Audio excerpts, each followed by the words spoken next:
We are also encouraging that path to be left by virtue of where the ball is.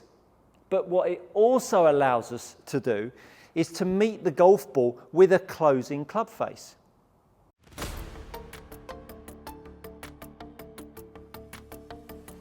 Today I'm back and we're talking club path. Haven't talked about this for a little while, and I wanted to put another little idea into your brain of how you might improve your club path for straighter shots. I've got on the mat here a plumb line. Now it's a little old school, but you'll still see them out there. It's used for putting.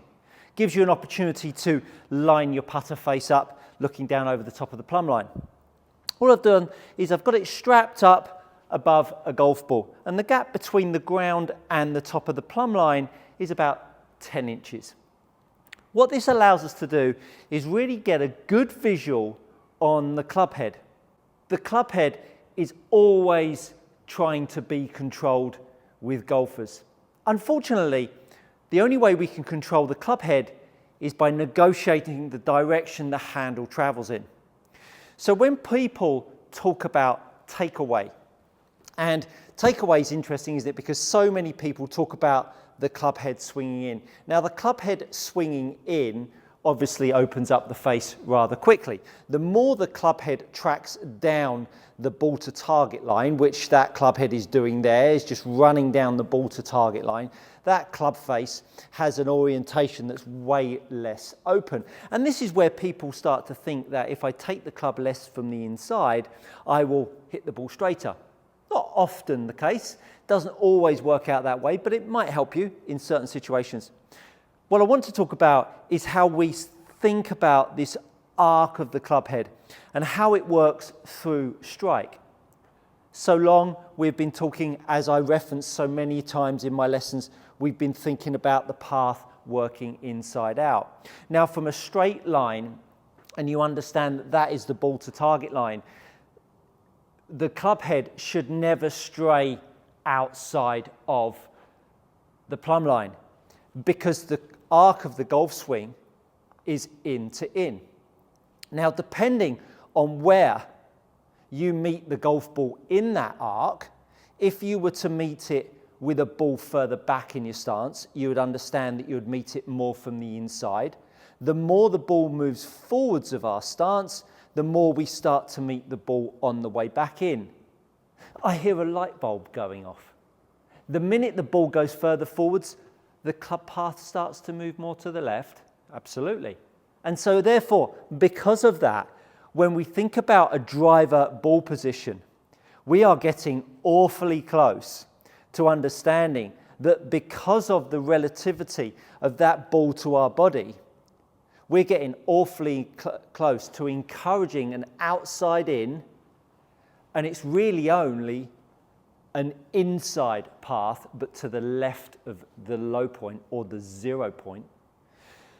We are also encouraging that path to be left by virtue of where the ball is.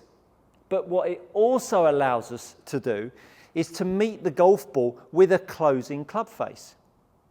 Now, if you have the ball further forwards in your stance and you meet it with a closing club face, so I'm going to put this 7-iron ball forwards, set up normally, and I'm now going to meet the golf ball on the way in, you'll understand that because of where I've met it in the stance, the path is going to the left, 7.6, and the face is closed to that path because it's swinging around the corner.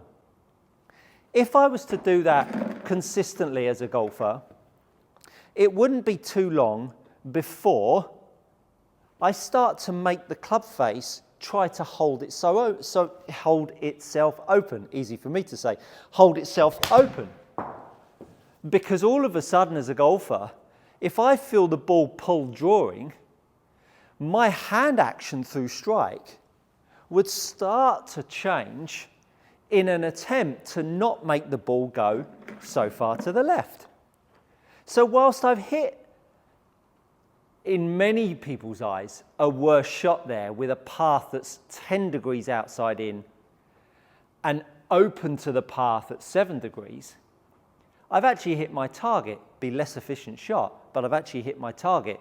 Now, if I create a ball position more back in my stance, and I now start to meet it closer to the middle, you'll understand that the club is now going to have more of a chance to approach from in here.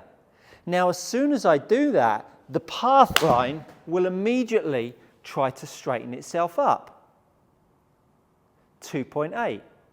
So the path line is very much relied upon by number one, the ball position, where we're meeting it in that circle relative to the straight line. If you're consistently making your golf club arc in to in, and if you haven't checked it out, my latest video on finding the center of the face with the driver, you'll really understand there are two orientations that this club swings on. One, the vertical axis, and two, the horizontal axis.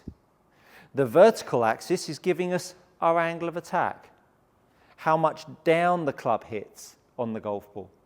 The horizontal axis is really giving us our path line from the in or to the in. Just depends whether it's to the right of 0 or whether it's to the left of 0. The club should never, ever occur or arrive outside of the plumb line. This video has really inspired my thinking overnight by a dear client, Richard Morris, who was down yesterday.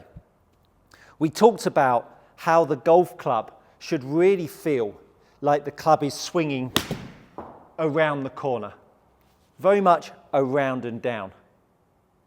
When it feels like it moves around and down, all of a sudden, you immediately think, well, surely that's going to swing aggressively outside in. Doesn't work that way, because if the handle is moving around, watch the track of the handle here, watch the track of the club head, so the handle's going back inside, but the club's swinging in to out to the ball to target line.